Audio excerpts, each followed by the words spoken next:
मरे हुए व्यक्ति के शरीर को लोग कंधे पर उठा लेते हैं। आवाज सेट करो। मरे हुए व्यक्ति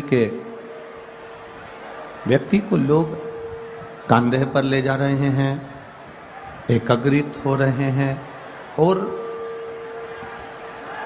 वहां सहानुभूति भी दिखा रहे हैं।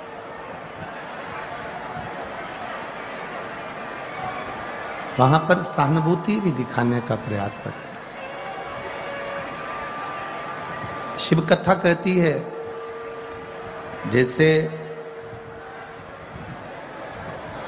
किसी के मरने के बाद लोग एकत्रित होते हैं, उसको कंधे पर उठाते हैं, उसको लेकर जाते हैं, कंधे पर उठाते हैं, उसको लेकर जाते हैं, उसकी सहानुभूति वो दिखाने का कार्य करते हैं। पर शिव महापुराण की कथा एक बहुत सुंदर बात कहती है कि किसी के मरने के बाद आपने उसको कंधे पर उठाया, बीच में से रास्ता दे दिया उसको जाने के लिए, उसके लिए मार्ग सुलभ कर दिया, उसके लिए राह बना दिया, उसके लिए रास्ता दे दिया, या उसको एकत्रित होकर संभाल कर कंधे पर रखकर उसको शमशान तक लेकर भी चलेगा। शिव महापुराण की कथा एक बड़ी सुंदर बात कहती है कि ये अगर मरने के बाद हम उसे कंधा दे रहे हैं, मरने के बाद उसको सहानुभूति दे रहे हैं, मरने के बाद उसको सहयोग कर रहे हैं, मरने के बाद हम एकत्रित होकर उसके लिए, उसकी आत्मा के लिए कामना कर रहे हैं, प्रभु से प्रार्थना कर रहे हैं, भगवान से विनती कर रहे हैं, तो क्यों ना मेरे देवादिदेव महादेव की कथा कहती है कि अगर वो जिंदा है, वो जीवित है, और जब तक वो अपने कर्म में लगा हुआ है, जीवित है, अपने कार्य में व्यस्त है, हम मरने के बाद भी तो उसको सपोर्ट करते हैं, हम मरने के बाद भी तो उसके कंधा देते हैं जब वो जिंदा रहे, और कहीं उसको अपनी जिंदगी में आपकी जरूरत पड़े तो मरने के बाद नहीं, शिव पुराण कहती है जीते जी सहयोग देने का प्रयास किया जाए। जीते जी किया। जब हम किसी भटके हुए व्यक्ति को, जिसने मार्ग से विचित्र हो गया, मार्ग छोड़ दिया, मार्ग से निकल कर चले गया, वो मार्ग उसको नहीं मिल रहा है, हमने उसको मार्ग दिखाया है, तो उसमें हमारी श्रेष्ठता है, उसमें हमारा एक आनंद है। शिव महापुराण की कथा करती क्या? शिव महापुराण की कथा करने का कार्य क्या करती है कि ये भटके हुए को मार्ग दिखाने का कार्य करती है। अगर कोई मार्ग से भटक रहा है, कोई मार्ग से विचित्त हो रहा है, तो ये शिव पुराण उसको मार्ग पर लाने का कार्य करती है। हम कितनी बड़ी कामना करते हैं, धर्म की कामना करी कि विश्व का कल्याण। हम एक कामना करते हैं कि पूरे विश्व में शांति हो, पूरे विश्व का कल्याण हो, पूरे विश्व में शांति का माहौल हो, हर जगह पर शांति बनी रहे, विश्व का कल्याण हो जाए और विश्व में शांति बनी रहे। पर एक विचार करिएगा अपने भीतर, एक अनुभव अपने अंदर उतारिएगा, एक विचार अपने अंदर उतारिए। हम हमारे घर में 8 लोग रह रहे हैं, 7 लोग रह रहे हैं, 6 लोग रह रहे हैं, 4 लोग रह रहे हैं, हमारे भीतर हम कमा खूब रहे हैं, हम संपदा लाभी बहुत रहे हैं, 2-2, 3-3 दुकानें हम चला रहे हैं, 2-2, 4-4 व्यापार कर रहे हैं, बिजनेस कर रहे हैं या नौकरी कर रहे हैं, तो नौकरी के बाद भी हम साइड का कोई बिजनेस कर रहे हैं, कमा रहे हैं, पर हमारे भीतर वो शांति क्यों नहीं है? हमारे भीतर वो सुख का अनुभव क्यों नहीं है?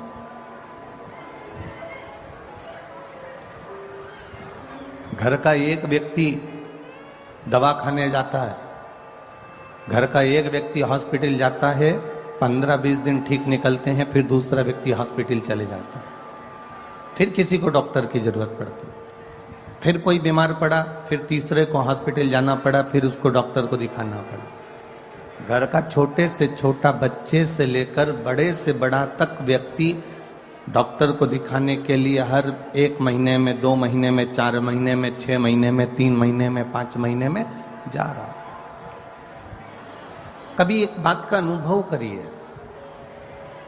कभी अपने भीतर ये अनुभव करिएगा, कभी अपने भीतर ये बात उतारिएगा कि ऐसा क्या कारण है कि घर में पहले के लोग तो 30-30, 40-40, 50-50 साल, 60-60 साल तक अच्छे रहते थे, 70-70 साल तक अच्छे रहते थे, उनको डॉक्टर की जरूरत नहीं पड़ती थी।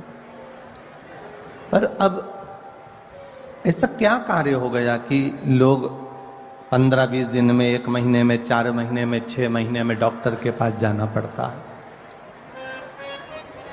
डॉक्टर के पास पहुंचना पड़ता है। कारण क्या है?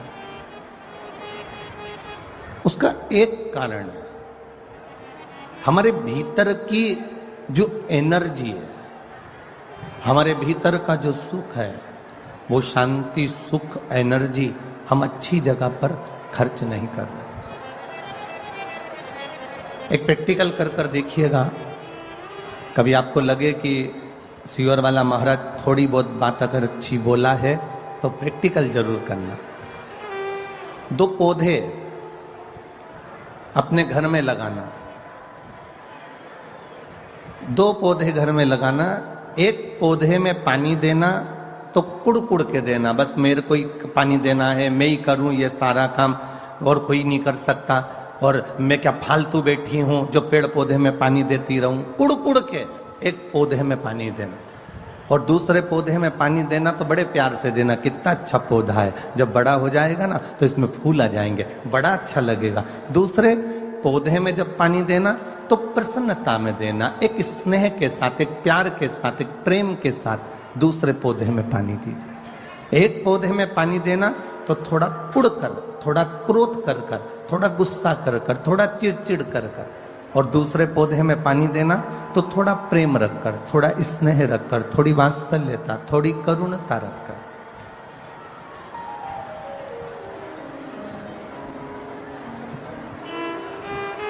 बीच में आवाज नहीं है, पंडाल के बीच में।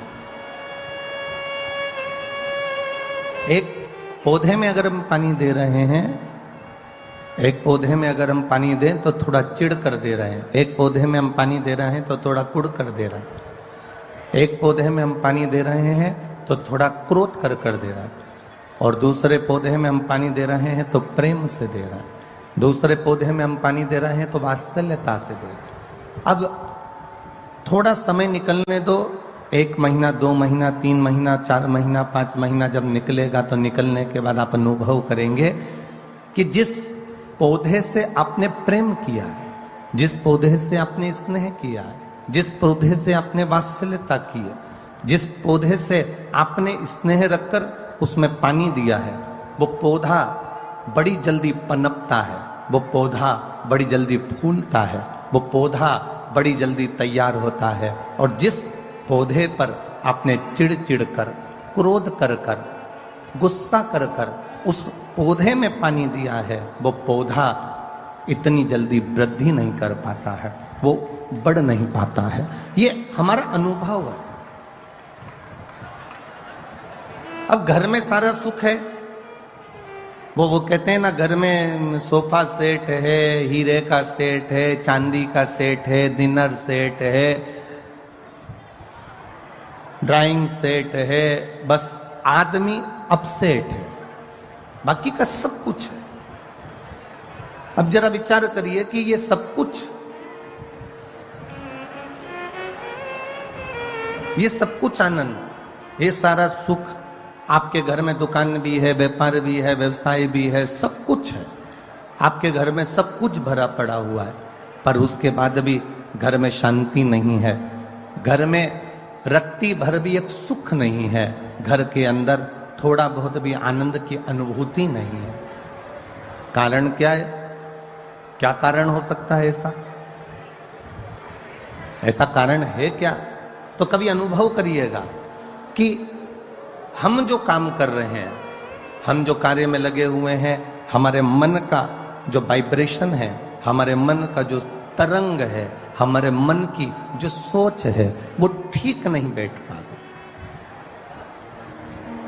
घर में रोटी बनाने वाली बहू बना रही है, घर में जेठानी रोटी बना रही है, देवरानी रोटी बना रही है, बहू रोटी बना रही है, उसका वाइब्रेशन से मतलब है एक बहू आई, उसने दाल रख दी, दूसरी बहू आई, उसने कुकर को उतार दिया, तीसरी बहू आई, उसने दाल को छोक दिया, चौथी आई तो मिर्ची काट के चली गई, पांचवी आई तो वो आलू उबाल कर चली गई, छठी आई तो उसने सब्जी को बगाड़ दिया, सातवीं आई तो एक ने आटा निकाला, फिर आई तो एक ने आटा उसना, और एक आई तो अपने पति के लिए 4 पराठे सेक के चली गई, और दूसरी आई तो अपने खुद के बच्चों के लिए रोटी का टिफिन बनाकर चली गई। अब ईमानदारी से बोलना, रसोई घर के अंदर जब तुम्हारी सोच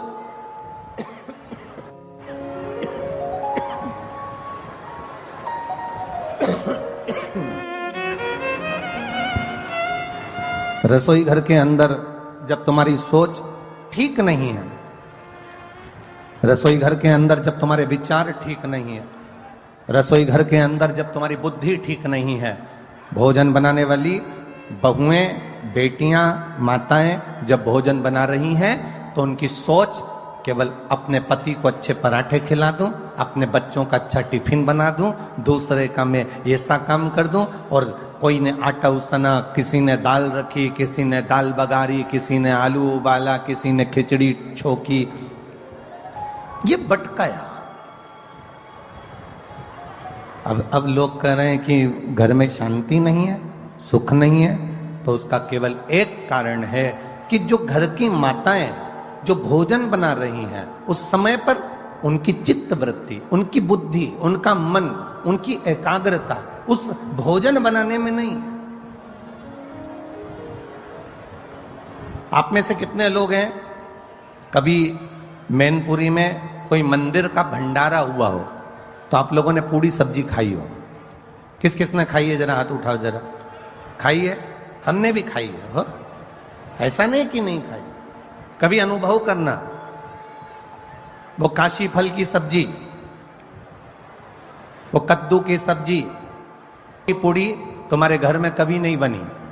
इतनी ऐसी सब्जी, छिलके वाले कद्दू की, काशी फल की सब्जी तुम्हारे घर में छिलके वाली कभी नहीं बनी, पर भंडारे में वो छिलके वाली सब्जी बनती है, भंडारे में वो मिक्स वेज सब्जी बनती है, भंडारे में वो राम भाजी बनती है, भंडारे में मोटी मोटी पूड़ी बनती है।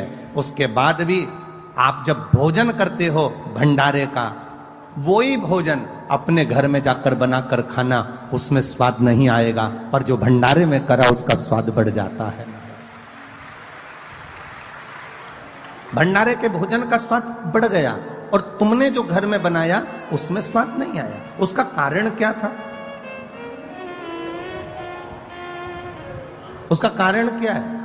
क्या हमारे घर में भोजन ठीक नहीं बनता? क्या हमारे घर में मसालों की कमी है? क्या हमारे घर में सब्जी की कमी है? क्या हमारे घर में वो तेल नहीं डलता जो भंडारे में डलता है? उसमें कोई चीज की कमी नहीं है। तुम्हारे यहाँ जो भोजन बन रहा है और मंदिर में जो भोजन बन रहा है उसमें एक अंतर है।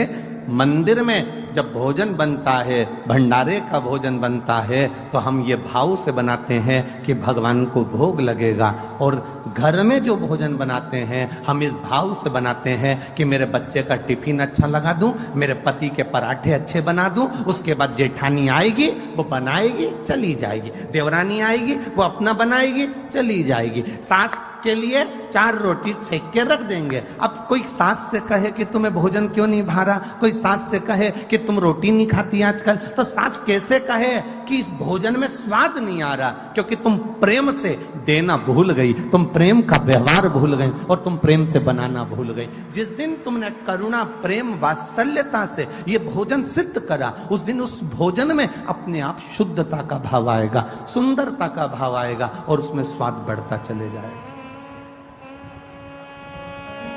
क्या है ऐसा शिव पुराण में? दुनिया के लोग ये इतनी तेज कड़कड़ाती हुई धूप पड़ रही है, गर्मी पड़ रही है, लोगों को देखो अपने अपने घर से छाता लेकर आए हैं, चादर का टुकड़ा लेकर आए हैं, कोई कोई पन्नी लगा कर बैठा हुआ है, भोजनशाला का टेंट भरा पड़ा है, उसके पास में एक टेंट और लगाया, वो भरा पड़ा हुआ, पूरे ग्राउंड में कहीं जगह नहीं है। और जितने लोग ग्राउंड में हैं उतने रोड की जो दुकानें भरी पड़ी हुई हैं, उस दुकानों के अंदर कहीं ना कहीं पेड़ों की छांव में जहां जहां जगह मिल रही है लोग बैठे हुए हैं। क्या है शिव पुराण में? शंकर की कथा में ऐसा क्या तत्व है? शिव की कथा में ऐसा क्या रस तत्व है?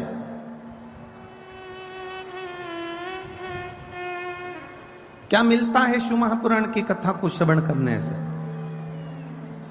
दुनिया के लोग कहें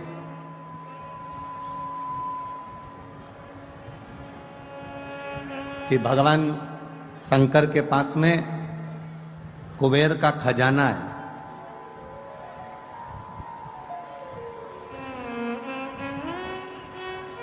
भगवान शिव के पास में ढेर संपदा है, इसलिए दुनिया के लोग शंकर भगवान की आराधना करते हैं।